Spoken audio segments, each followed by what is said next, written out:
Mu nshuti za Kabagema TV turagarutse turabasuje cyane, tubifurije ishya n'ihirwe ndetse tubifurije amahoro aturuka kuri Nyagasani Imana yacu. Dukomeje kwifuriza abantu benshi kuri uyu wa mbere mwiza ku itariki ya 31.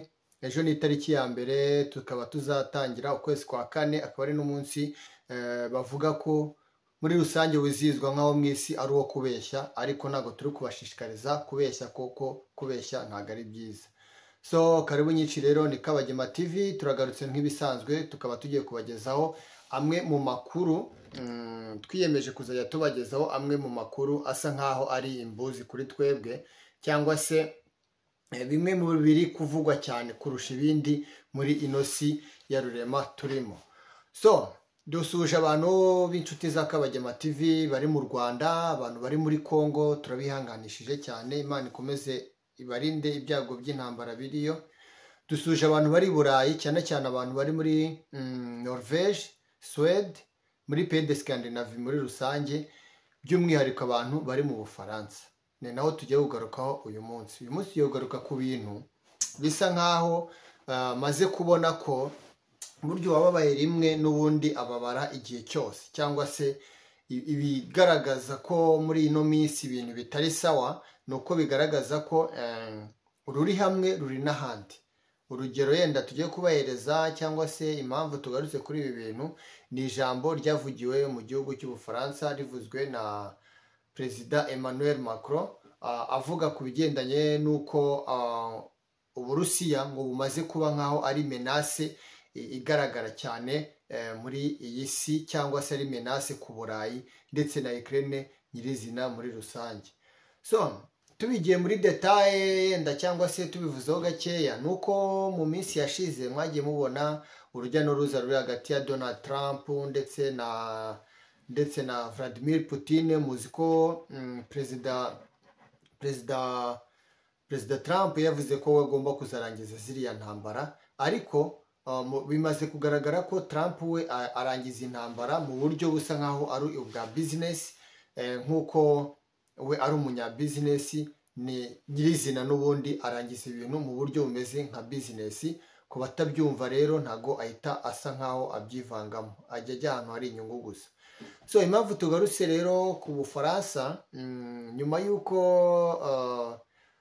Trump agerageje kuba yahuza Ukraine ndetse n'Uburusiya bikanga, igikurikiyeho ni uko ubu ngubu Uburayi bukaba bwiyemeje ko bugomba kuba bwafasha Ukraine ikaba yakomeza intambara yabo mu bigendanye no kuba yaca agasuzuguro ku Burusiya. Ariko mu bigaragara ni uko ari ibintu bisa nkaho bidashoboka, kuko Uburusiya rwose bufite puissance iri hejuru. Tutarimbika ngo tubasobanurire nyirizina impamvu y'ibi bintu, hari ibintu nabasobanuriye musa nkaho yenda kuri channel yacu tugenda tugarukaho, ndetse bashaka ko nkatwe nk'abimukira bagiye baba ahantu. Ntabwo dukunda intambara, kuko icyatumye tugera ahangaha n'ingaruka z'intambara zagiye zitubaho, bityo bigatuma bamwe twibona mu bihugu nka Amerika, hano Canada ndetse na za Europe. Rero nyirizina uhita ubona ko intambara n'ubundi ibihugu twajemo ntabwo yarangiye. Hari intambara maze kubabwira zisa nkaho zikomeye muri ino si zihari, zigera nko muri 3. Intambara ya mbere ni iyi ngiyi igaragara y'amasasu, intambara ya kabiri ihari ni intambara z'ibyorezo, intambara ya gatatu ni intambara y'ubukungu. Mu bintu bihari rero, yenda twebwe mu bihugu turimo ubu ngubu turi mu ntambara y'ubukungu, kabone n'ubwo intambara nayo intambara y'amasasu nayo burya ijya igera ku bihugu bimwe na bimwe muri rusange.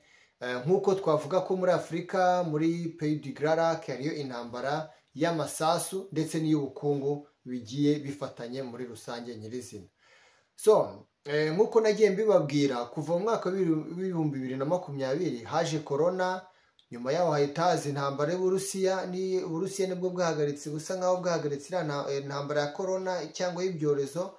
Hakurikiraho intambara yo mu burasirazuba bw'isi ariho muri Israel, haza gukurikiraho intambara yo muri Congo nayo iri guca ibintu. Ariko izo ntambara zose mbabwiye ntabwo zirarangira, yenda bigaragare ko na nyuma y'ibi ngibi yenda hazaza n'ibindi byorezo. So impamvu ngarutse rero kuri ibi bintu, mu Bufaransa hagaragaye ijambo rya Emmanuel Macron ari kuvuga ko we adashaka ibintu cyangwa se barambiwe agasuzuguro k'Uburusiya kuba amaze kuba yagaragaza ko hari ibintu byinshi bagenda bamusaba nko kuva mu bice bimwe na bimwe ahubwo akabyanga. So bityo rero Ubufaransa bukaba bwahamagariye Uburayi bwose, muzi ko Ubufaransa aribwo bwagiye bufata iya mbere mu Burayi ndetse n'Abadage mu gutera inkunga Ukraine ndetse no kuba bakohereza n'ingabo zimwe na zimwe muri rusange, nubwo bitagiye biborohera ku kibuga cy'imirwano bitewe n'uko Abarusiya mbese ubona ko bari en puissance mu bigendanye n'ingabo, mu bikoresho ndetse n'ubukungu nyirizina. Uburyo bifite ibyo bintu uba ntabwo intambara yakunanira, ikiba gisigaye ni amataktike. So akaba yahamagariye rero abantu muri rusange ko Uburayi bwose bugomba kwifatanya bukajya kurwanya umwanzi wabo ariwe Vladimir Putin. So nyuma y'uko rero amaze kubitangaza, Ubufaransa, bamwe mu baturage baturiye mu Bufaransa bagiye mu mihanda, basa nkaho babyamaganye cyane, bavuga ko bo nyirizina bakeneye amahoro, bakeneye kubaho, ahubwo we ko yabavira mu nzira, ko arimo arababangamira kuko Abafaransa nyirizina bo bakeneye amahoro. Ibi bihita rero bigaruka ku biganiro twagiye tugarukaho muri hano kuri Kabagema TV. Ntabwo ari ngombwa ko tuzajya tugaruka ku biganiraho bivuga ibintu byiza, ku biganiro bisetsa, ku biganiro bigira gute, ahubwo tugomba gukebuka, tugakebura ubwonko bwacu kugira ngo rimwe na rimwe tujye tumenya n'uko isi iri kugenda umunsi ku wundi, cyangwa se ntiturangarire aho dukomoka, ahubwo tugomba gufata isi nk'akadomo tukamenya n'uko yabyutse ndetse n'uko yiriwe n'uko yaraye. So rero muri iyo mpamvu icyo twavuga ni uko abantu bari muri Europe cyangwa se mu Bufaransa n'ahandi, dore ko Vladimir Putin we atabikozwe, avuga ko Emmanuel Macron yaba ari umuntu ukeneye kuba yamubangamira nyirizina mu bikorwa byiwe. Ndetse ubwo bikaba bigaragara ko abantu bari i Burayi bagomba kuba maso, kuko ejo cyangwa ejo bundi intambara ishobora kuba yabaho ndetse ikaba yanakwira ku isi yose. Nk'uko twabibabwiye, twigeze tubagezaho bimwe mu biganiro bigaragaza zimwe mu ntambara izihari ubu ngubu n'izizaza, mu ntambara zisa nkaho zisigaye zikomeye zizigaragaza mu bihe bizaza. Harimo iz'ibyorezo bikomeye biruta ibya Covid, harimo iby'intambara yenda yakwira isi yose, bikaba byashoboka ko yaba n'intambara ya gatatu. Ikindi harimo icyo bita Hermagedon. Ku bantu yenda muzi ko intambara ya Hermagedon bavuga ko ari intambara izakwira isi yose, abantu bakababara ku rwego rukomeye.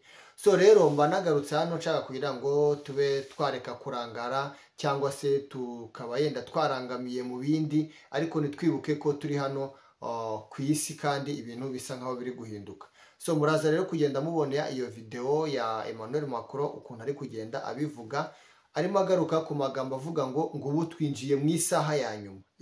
Iyo saha ya nyuma rero biba bisobanuye ibintu byinshi mu bigendanye n'ubuhanuzi. So nkaba nshishikariza rero n'abantu benshi rimwe na rimwe, niba twarageze muri ibi bihugu, tujye dusengera abasigaye bakiri mu bibazo, kabone nubwo na hano ari mu isi bitakemutse, ariko niba tumaze kubona byinshi, ni uko bitwereka ko byose ku isi ni ubusa, ahubwo ikiba gisigaye ni ukwishyira mu Mana no kwiha icyerekezo cyo guhinduka muri twebwe imbere n'inyuma, ubundi tukazasoza muri nosi turi amahoro, tudafite ibibazo bindi dufitanye n'abantu muri rusange cyangwa na rubanda muri rusange.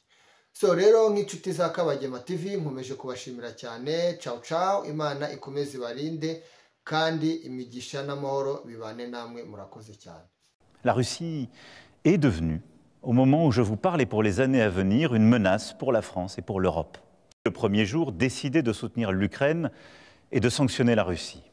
Et nous avons bien fait, car c'est non seulement le peuple ukrainien qui lutte avec courage pour sa liberté, mais c'est aussi notre sécurité qui est menacée. La Russie du président Poutine viole nos frontières pour assassiner des opposants, manipule les élections en Roumanie, en Moldavie. Elle organise des attaques numériques contre nos hôpitaux pour en bloquer le fonctionnement. La Russie tente de manipuler nos opinions avec des mensonges diffusés sur les réseaux sociaux. Et la Russie, dans le même temps, continue de se réarmer, dépensant plus de 40% de son budget à cette fin. D'ici 2030, elle prévoit d'encore accroître son armée, d'avoir 300 000 soldats supplémentaires, 3 000 chars, 300 avions de chasse de plus. Qui peut donc croire, dans ce contexte, que la Russie d'aujourd'hui s'arrêtera à l'Ukraine? Une fois la paix signée, pour que l'Ukraine ne soit pas à nouveau envahie par la Russie, il nous faut le préparer. Cela passera à coup sûr par un soutien à l'armée ukrainienne dans la durée. Cela passera aussi peut-être par le déploiement de forces européennes.